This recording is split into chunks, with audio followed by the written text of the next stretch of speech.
Hello, welcome, Croeso.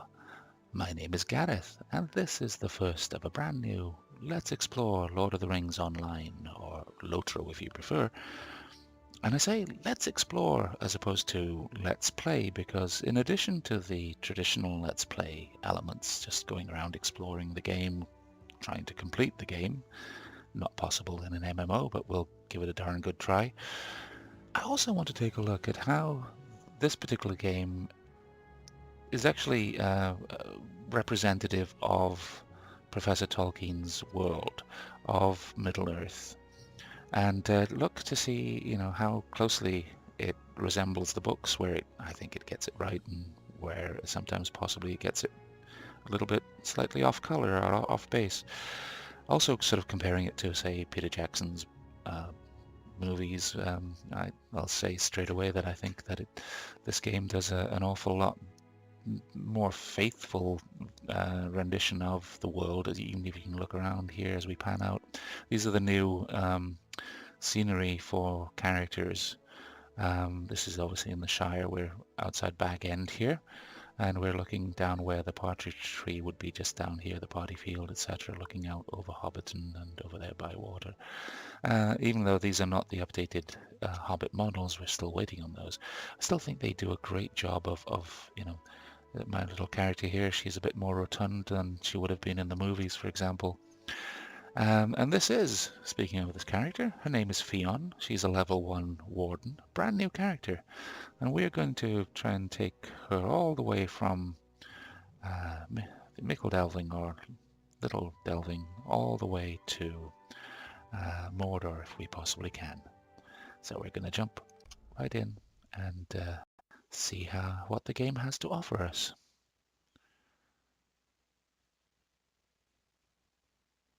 Dead air, sorry, it's a loading screen, a little bit longer than normal today.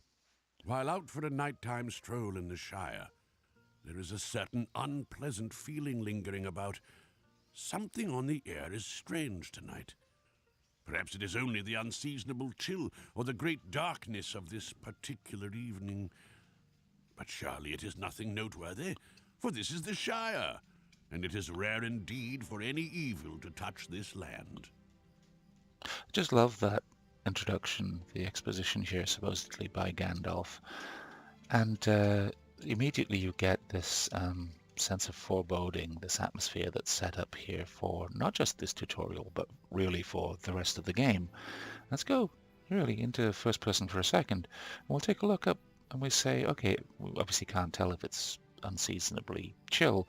But you look up and you say, okay, there's quite a bit of starlight here. We go over here and we look up and there's the moon even.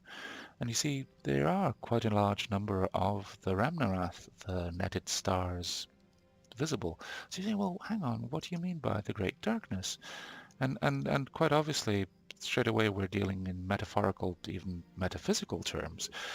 We're on the Tuckborough Road in the Green Hills country that's just outside Old Odo's Leaf Farm. So what we could, is referred to as the comfortable heart of the Shire. But outside it's growing dark, as I believe Blind Guardian songs mention. So we see that right away we are getting this idea that not all is well. It might not even maybe in the Shire. We have a bounder up there calling out to us, and they have at least been experiencing quite a large number of incursions into the Shire from the borders of the Shire. They beat the bounds, as it's called. They go around the borders of the Shire, making sure that no nasties get in. They also, we can talk to them about, as they're not really the police force, because there's no such thing at this point in the Shire, but they would be what we call hay wards. They may resolve boundary disputes between farmers or neighbours. They might try and stop livestock from getting out on the road or into other people's fields. Basically resolving issues that crop up naturally day to day in a rural community or community of communities, which is what the Shire essentially is. and you get bonus points if you know what Community of Communities refers to. Anyway, let's go ahead and talk to this bounder. If we get close enough, we can then hopefully mouse over him, and there we go. So we get the instruction. Now you'll see a bunch of pop-ups come up. I'm not going to address these because they're available to every new player. But if you right-click, you will go closer. Ho there! What's your business on the road? And start the interaction with an NPC. Before we do that, let's go in very quickly to first-person mode again, and we'll look. I guess we can thank WoW for this. You can see here this person is a quest giver because it has something over its head. In the game, in Lord of the Rings Online, quest givers have rings over their heads. They may be involved with crafting, they may be reputation enhancing quests, they may be just regular quests. But the ones with the flaming ring around them, these are the most important in many ways because they donate that this is part of the epic quest. This is the main quest line, if you will.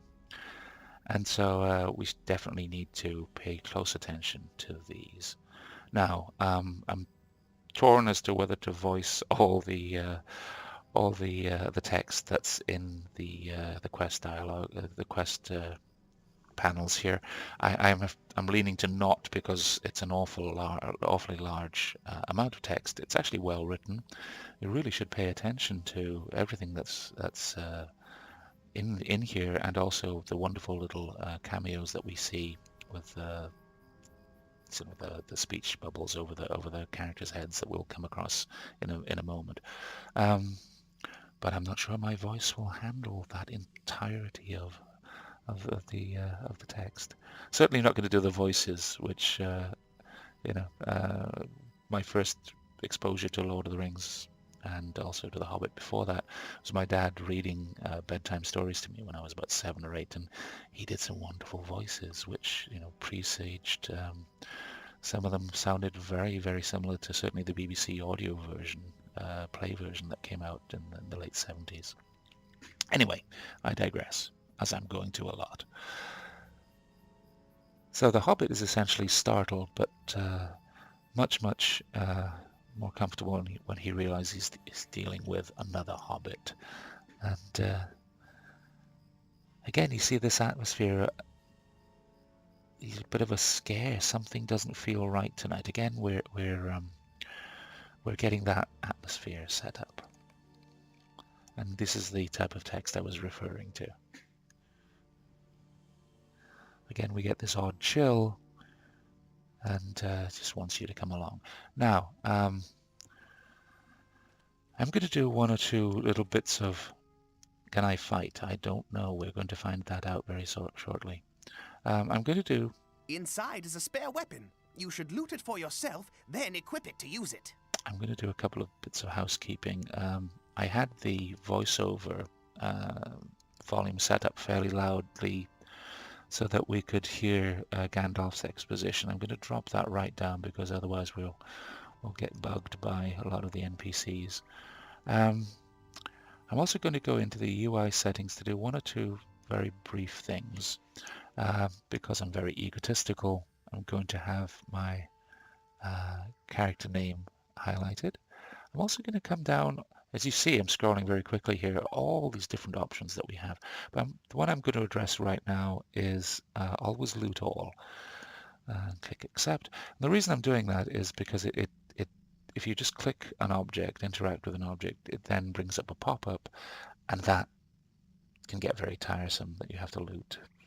So we basically, as you see here, down here, we've now had these things added that were in there, added directly into our inventory, which standard convention, we're going to go straight into pressing I, as most MMOs and RPGs in general, I is for inventory. So we have a little wooden spear, slightly better than we had before. Right-clicking will equip that. We now have a little stick javelin throw. We also have a slightly better shield. And as you can see, even though this is a brand new character, I do have a lot of stuff in here in my inventory already. And that's because, A, this is a lifetime account, and also because of various expansions over the years. So I am going to equip one or two other things here. This Ring of Agility is going to be very helpful for the Warden in general, even though it's what we call a tanking class, one that sort of goes into melee, sort of facing, trying to keep the attention of an enemy focused on it. It's more agility based in many ways than it is strength based. So the the avoidance issue is a very important thing. Avoiding being hit is very, very important to a warden. And so right click and we get that added to our into our equipped items. We also have a number, because of these expansions, etc., of not exactly cosmetic sort of cloaks. They do have different very nice appearances. But they also have stat increases, so we're going to add this one, which is slightly better.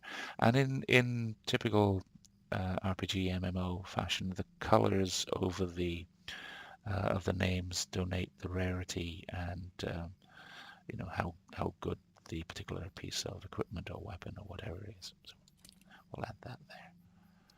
And now we are going to find out if indeed. Oh, actually, one very important thing we need to do before we do anything else. We're going to hit the C for the character doll page that shows up, and it has stats and stuff. But we're going to go into the cosmetic outfit section, and these are all things that I have over the years opened up with LOTRO points. But as you can see, I've done something here that as I was checking this out, by default, boots are visible, but as we all know, hobbits do not need to wear anything on their feet because of their wonderful leathery, hairy feet. So that is, make sure that is unchecked, otherwise you will not be a proper hobbit. And this is just purely cosmetic, as I say. If you go back to the character doll window, you'll see that indeed she's still wearing her boots, and if they had any stats, they would still be represented there. Okay. So we have our new, slightly improved weapons equipped. It's time to take a look at our skills. We have quite a large number of skills for a beginning character. The first two down here, and I'm going to move them because we in fact have 4 bars to play with, and you can see that if I left click and hold and drag, I'm going to put this onto the second bar here, the control bar. The first 2 are what we call stances. The first one lets you perform better in melee stance in close-up range, and the second is in ranged in far-away combat. So we can toggle those. You can either hold the control and then the corresponding number, or you can even just use your mouse to click on them, whichever you find quicker and more convenient. The next 4 are the bread and butter of the Warden, and as I say, the Warden is a bit more of a complex class, as we'll explore gambits and stuff like that as we fight, and this is the gambit panel, which we'll talk about in a moment. But essentially, when you're in melee mode, which we're already in, this is a melee spear skill, this is a melee shield skill, and this is what we call a tactical skill, but it's very often known as a fist skill. They're essentially cries. And then this is the 4th button here, and this is essentially an execute. You press this, and whatever combination you have created with the first 3 keys, that then puts that gambit into order. It's a complicated system, much better seen by doing as opposed to actually waffly exposition like mine. And this last one then is another, it's one of the special skills for improving your ranged ability. So let's talk to Mr. Boffin. Be sure to equip your weapon before we have at it. We ought to test your skill in battle. Okay, so we're going to do that. We're going to Try wait. coming at me. We're going to wait for his little cursor to turn red. There we go. So I'm going to hit one key, which gives me a spear there. I'm going to hit another spear, and that's turned this red, which allows us to see the name of the gambit. So I'm going to hit 4. In fact, he didn't even let me because I didn't do Oh anything. my! Did you hear something? Oh, There, and who are these down the road. people? Who could that be? I love this dialogue. In a very brief sort of cameo, we get the wonderful interplay that happens throughout the first part of the book, certainly between Sam and Pippin, and to a lesser extent Frodo. But this, of course, is a bit problematic in terms of the lore. It breaks the lore, L-O-R-E, not L-A-W, because we are obviously in Three's company, the chapter Three's company here, and Frodo and Sam and Pippin are leaving the Shire in secret, and of course in the book they do not meet anybody. Something's happening here too. We're starting to cower. We're stunned. We cannot move.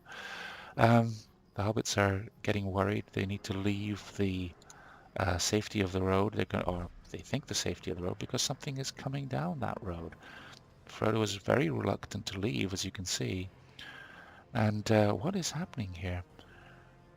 Frodo is being held, and our screen starts to get very, very spooky. And in fact, here comes the Eye of Sauron, where the minimap is supposed to be. And oh my goodness, it's a Black Rider. And we are in the very important mechanic here called Dread, a very important part of the game. As you can see up here, our health bar has just dropped significantly because we are dealing with a very, very difficult, scary opponent. There's nothing we can actually do here. We can't actually fight this creature, of course. Gracious me. It wouldn't be good. We just have to run away. And as soon as it starts to go away, of course, our health bar starts to return. There's a mechanic also called Hope that counteracts Dread, which we can deal with in the future. But that is, even though it's breaks the lore in some ways, it's a very dramatic opening. And I think it draws players in maybe a lot better than the original game would have done, or did, I should say, having played that. So I'm going to now go hold the control and button 2, and I'm now in ranged thing. I use my tab to target, as it's an old-fashioned one, and I'm going to throw my javelin.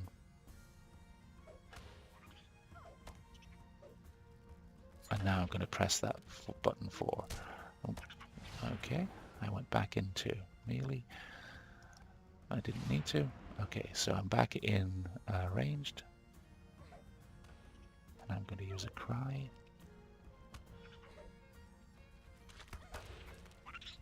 And there we go. Now, these spiders and whatnot, we'll talk about in a moment, but they're not designed to be any sort of a challenge anymore. And because I'm old and crusty, I remember the closed beta and the first version of the game. They offered a lot more challenge. It's purely designed to get you used to the mechanics of key combos. So there's nothing wrong with that. Well done. Let's press on now. What is a little bit more concerning is I know Professor Corey Olsen, the Tolkien professor, has addressed this, where I just need to find the key. watch this crazy hobbit here.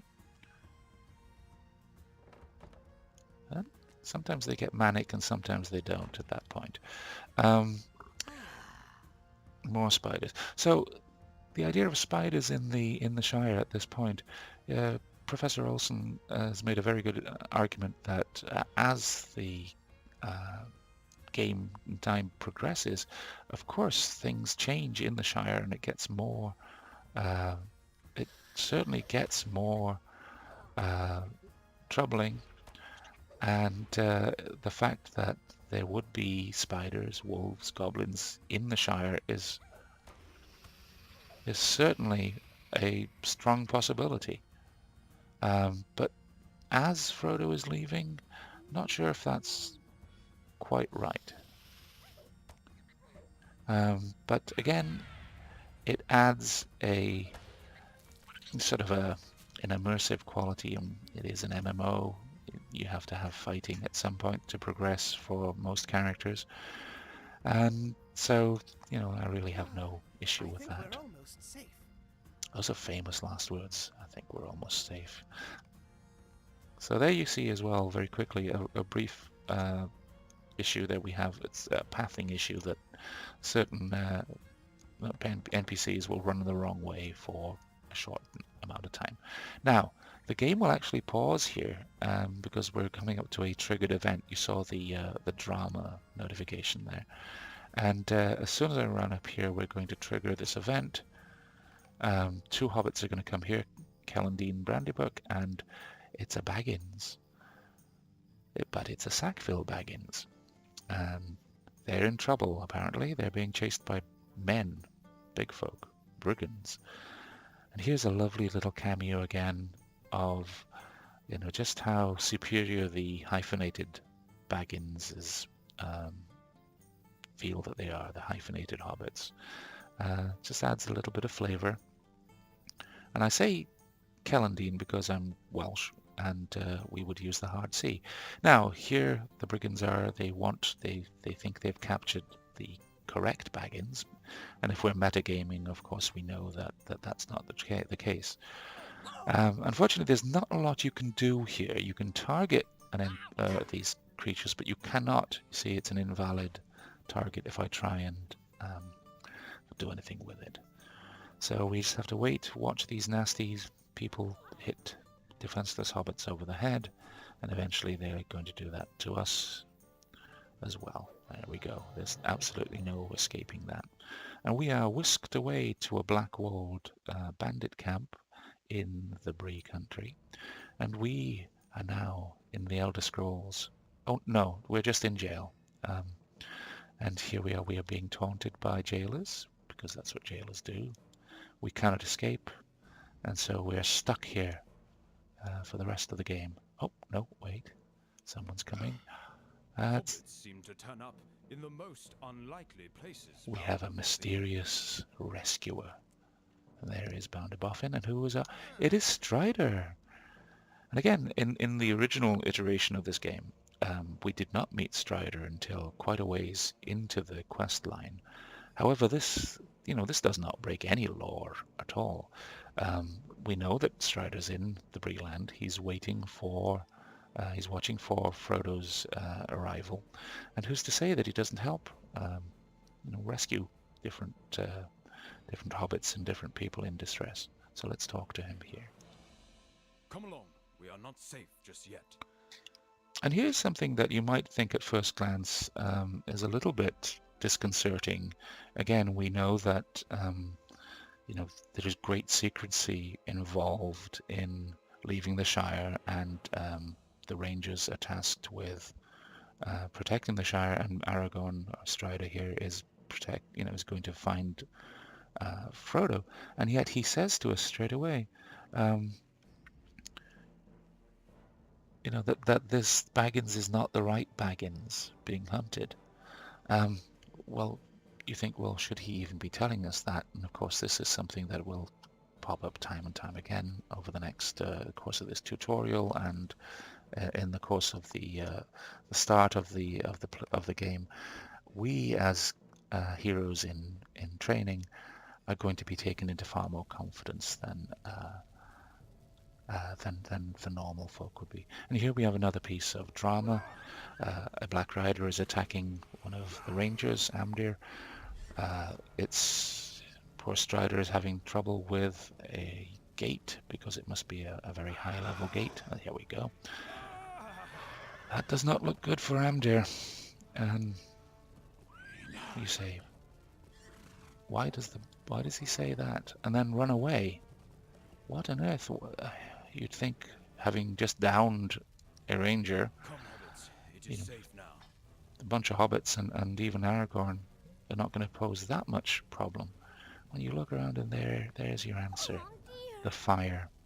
If you remember in the Weathertop sequence in the book, or to the last extent in the movies, we're told that Strider says that fire is our friend. These creatures fear fire, and fire is our friend in against them. To which, of course, Sam, in his very Samish way, replies, "Yes, it's also the best way I know of letting someone know where we are, bar shouting." She just beautifully encapsulates Sam in a very short amount of words. Now, just a bit of warning. You may want to turn down the volume on your speakers or headsets, because after this little bit of dialogue with Strider, we're going to jump into a cutscene, and for whatever reason, they are very, very loud, so be warned. This was a dire turn of events. So the Bounder's going to go back to the Shire, and we are going to go along with Strider. Now, please, in this cutscene, see if you can spot a little disconnect. Wounded by a Black Rider, the Ranger Umdir escaped with his charges into the wild, making his way back to the village of Archet. There, Captain Brackenbrook, a retired sellsword, has allowed Strider and his companions to stay and take respite from their cares.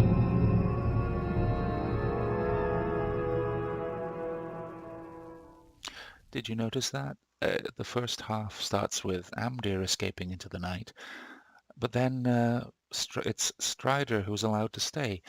And obviously, this second part was voiced in, it is, I think, slightly different voice acting as well. When they introduced Strider into the new form of the tutorial, and yet they didn't bother to change the first part, which is a very strange design choice, and not sure why.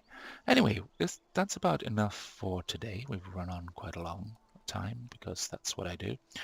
We are now, as you can see, there's actually other people here. We are out of the solo new player tutorial. We are still in a tutorial. We're in Archet. But we, as you can see, here's a character in front of us here. We are now in the multiplayer tutorial. And so that's, as I say, we're going to start off talking to Kellandine, and she will kickstart our adventures in Archet next time around. So thank you very much indeed for watching. Please leave a comment if you have any good suggestions, things you'd like to hear more about or less of. And please consider leaving a like. Also, because this series is not set in stone in terms of its schedule, the best way to find out when the next episode is going to appear is to subscribe to the channel. And by doing that, A, you let me know just how much you like this, and B, you will more importantly get to know when the next episode is up. So thank you very much indeed again for watching. Diolch yn fawr, and I hope to see you soon. Take care.